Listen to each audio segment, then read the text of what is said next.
With the double whammy of a development manifesto, into a reveal, into the patch notes, which I guess is a triple whammy, I'm sure you're feeling a little bit of information overload, and I have been too. Well, I'm going to be sorting through a lot of things, and I'll be making several other videos over the next few days. I wanted to highlight a few things from the patch notes which stood out to me that I don't think are going to get a lot of attention, or at the very least aren't going to get enough attention. I've picked out 6 things, either because they apply to a lot of different builds and they'll be very important in terms of thinking about League Start, or because they apply specifically to a build that I've played quite a bit and I want to talk about. There are of course more things. I know someone's probably going to say, but you're not talking about how good the Maven item buffs are, or you're not talking about how good this skill is, you're not talking about how bad that skill is. And there is a lot to go through. This isn't going to be my last video related to the patch notes. In fact, the thing I'm going to jump into now is start working on League Starters, as we have all the information we need for that, and I already had a few ideas going into this after reading the development manifesto. So there's more to come, but for now, let's jump into it and start looking at 5 things from the patch notes, plus one thing of special note, which might be of interest to you. Influence modifiers that provided +1 to level of a specifically tagged skill gem have now been removed from influences and are part of a base game. The practical implication of this is, if you just wanted a +1 to level of all fire skill gems amulet, it's going to be much easier to get. If you wanted something like +1 to level of all intelligence skill gems, it's going to be easier to get. You don't need a warlord or hunter item, you can just roll it on any amulet. This also means that the amulets will no longer be so valuable as Awakener Orb fodder. So if they don't have good stats for someone, they're much more likely to sell it at a low cost, as it's only good for someone who benefits from the stats on the item. So this is going to be a bit of a buff to the early and the mid game. If you don't have great items, then this is going to make it easier for you to get a +1 gems amulet.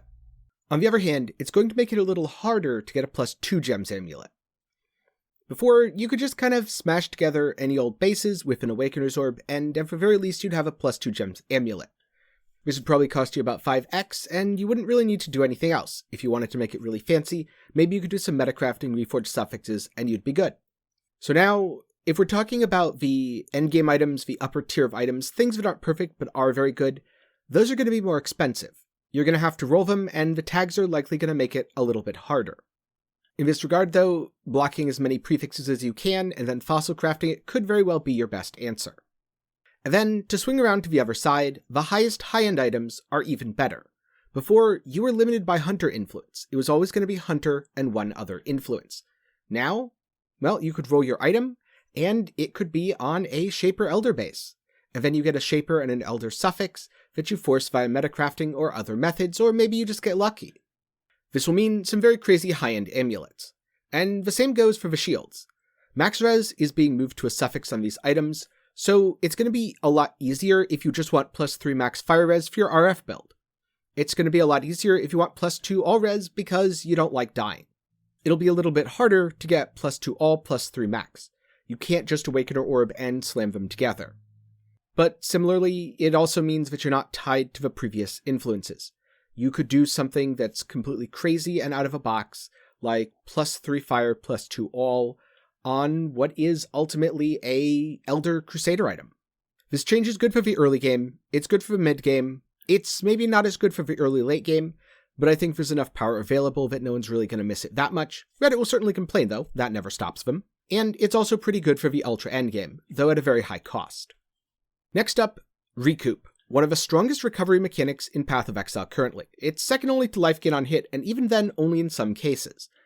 Before, it was, well, very good. You could anoint Recoup by getting Vampirism or Infused Flesh, you could shell out a few mirrors for Stasis Prison, and it was absolutely worth it, and you'd completely break the game. The problem with this was, a lot of builds couldn't benefit from this. You were still going to have to spend your anointment, because Sabo didn't really get very good recovery options in the tree changes in 3.16. The good news is, this is now a ring mod, and that's amazing. There's going to be 4 new tiers added, and my guess is it's going to be a life-tagged suffix, so you'll be able to catalyze it and get 36% of damage taken recouped as life, on any build. This is a huge boon to builds that suffered from lack of recovery options, Saboteur, Totem builds, and General's Cry, among many more. Recovery can absolutely be a pain point. It can make your build feel really bad to play. You'll lose life and you won't get it back, and you'll have to life flask through. Now, this will make that feel a lot better. It also means ring slots are much more valuable, so like belts, it's going to be competitive and you're going to seriously have to consider something if it doesn't have recoup on it. I'm very glad of this change, but also mildly concerned that this will lead to too much recoup abuse and we'll see a major nerf for it next league. For now though, work it into your builds and abuse it to the max. It's a great additional recovery layer. Third up, Tormented Martyrs. Also known as, wait, why did I just die? They essentially prime every enemy with a detonate dead style explosion, except instead of being scaled in a way that players can easily identify and understand, it was based off of a monster's main hand weapon damage. There's plenty of clips of builds in hardcore just walking into a pack or getting clipped by the edge of a pack and blowing up instantly. Tormented Martyrs are being nerfed to deal fixed damage based on the enemy's level, so it's going to be far easier to know how hard it will hit, and far easier to survive your mistakes. I'm not saying you should dive headfirst into a martyr pack, that's still just a bad idea.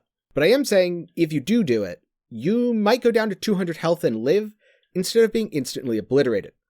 Martyrs felt like old volatiles, where they just blast you out of nowhere, and even getting hit by one single enemy could provide a wild enough swing in damage that you were just dead.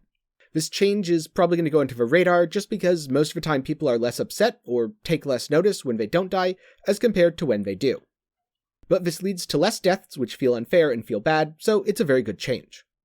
Then we have arrow speed, a stat which was discussed in the 3.17 development manifesto, but it wasn't really a stat that most people used or knew about in Path of Exile. It was on a few things, it was on a few passives, and it was on Galvanic Arrow. Arrow speed is being replaced with projectile speed. This means the new mastery applying increases and reductions to arrow speed to damage with bows should also scale off of projectile speed instead, so it's a lot more general and easier to use. This also adds consistency because you don't need to worry about is my skill scaling off projectile or arrow speed, which is a good thing when many bow skills such as Tornado Shot often benefit significantly from projectile speed and rely on it to have smooth, clear, and good single target. Keep in mind this is still increases and reductions, not modifiers, so more or less projectile speed will not mean more or less damage with bows. And similarly, it's not going to mean more or less area of effect with Galvanic Arrow. Not that I think anyone's going to be playing Galvanic Arrow, as you need sunglasses in real life to play the skill. Number 5, there's been a lot of discussion about elemental bows, and the added damage mods that they get as a result. It's now based off of two-handed weapons rather than one-handed weapons, so flat fire, cold, lightning, and chaos modifiers are a lot stronger. But now, we also have the damage modifiers for the buffs to bows themselves, the base fizz damage. A lot of bow builds can be played as base fizz and then converted to Ellie. That's getting a lot of attention. However, I've been around the block once or twice, and I know that bleed bow used to be a very popular archetype. It was kind of killed off when the Elder mod was changed, but now it's looking like it could be good again. It should also be noted that some poison bow builds also rely on this base fizz, and they'll also benefit from a new higher chaos damage mod. So, along with all the hit-based Ellie bow skills that we'll see people playing, I expect to see a return of bleed bow, poison scourge arrow, and several other dot builds scaled off of base damage. It looks like most of unique bows did get a nerf roughly proportional to the bases, so they're not going to be any worse or better than they were before, but a rare can be that much better than they were now. This means a unique bow is still going to be a great starter item, but it's less likely to be your forever item. And they're certainly a lot easier to get in most cases than a well-rolled fizz rare. For poison builds, you have an even better option in your quiver now, as you can go for a Vile Quiver for fizz as extra chaos, so if you want to play Poison Scourge Arrow, keep that in mind as well. If you've been enjoying this look at 5+1 things that you might have missed in the 3.17 patch notes, be sure to leave a like on the video, sub to the channel, and ring the bell to be notified whenever I upload. I'm going to be talking about League starters soon, so keep an eye out for that in the near future. Based on everything that I've said so far, what are you most excited for? Are you happy that you're never going to die to a martyr? Maybe you're planning to abuse Recoup and never die at all. Or are you a Poison Scourge Arrow enjoyer? Let me know down in the comments below. This next part of the video applies specifically to Cast on Crit Forbidden Rite. It's a build I played very successfully in 3.16, and there are a lot of questions about is it nerfed or is it buffed? The answer is, of course, a bit complicated. There's new ways to play it, and there's new changes which might mean you would play something else instead. After all, the build was Cast on Crit Forbidden Rite. There was nothing that said it had to be Forbidden Rite. In theory, you can take the shell of an incredibly defensive CI Cast on Crit Occultist and apply it to pretty much any spell that has really good damage scaling. That said, Forbidden Rite wasn't nerfed into the ground. In fact, the gem's base damage got quite a buff. This buff will be more significant the less geared you are, as the gem's base damage was buffed, but not the scaling based on your maximum life or energy shield. So what this all means is the gem got roughly a 30% buff in base damage, and then a slight bump in terms of the effectiveness of added damage. This would not apply to the base damage granted by your maximum life and maximum energy shield. If you have 8000 ES, well, then it starts to look like it was nerfed, at least for cast on crit strike. I'm going to assume you have about 8000 ES, and I did some math. Ultimately, we're looking at about a 16% nerf. That said, my most basic POB had 7.5 million DPS with the suggested gear. So you're still over 6 mil DPS. And if you push the build and really min-max, you could get 70 mil DPS in the past. I never got to that place because I stopped investing in the build, and to get there was probably going to be an extra 3 or 4 mirrors. But even at my level of investment, we're well over 10 million DPS, and that should be more than enough to do all content in Path of Exile. It means you're going to have to pay a little bit more attention to your marks. You're going to have to pay a little more attention to your wither. You're going to be a little bit less lazy when you're playing the build. But it also means the build is totally fine. In fact, there's going to be situations where you won't notice the difference at all. If you were wondering, should I league start cast on crit CI Forbidden Rite? No, you absolutely shouldn't league start that. I'm not saying you can't do it if you really understand the skill and its mechanics, but it's going to be an uphill battle. However, by the time you get to the gear that I advise around the endgame POB, you don't have to worry about it. The build will clear everything, and you'll be totally okay. As a note, if you're doing that, I would focus on getting stun immunity as early as possible, as that's going to be even more important now that your damage is a little bit lower. If you want to see the POBs, I'll put them down in the description, but I probably won't be playing the build again next league, so don't expect any updates in the near future. And those are my thoughts on the patch notes, some things to look out for that might not get too much attention, and of course the state of cast on crit Forbidden Rite. If you played cast on crit Forbidden Rite in the past, and you were looking for answers, hopefully this helps. And if not, are you planning to play it in the future?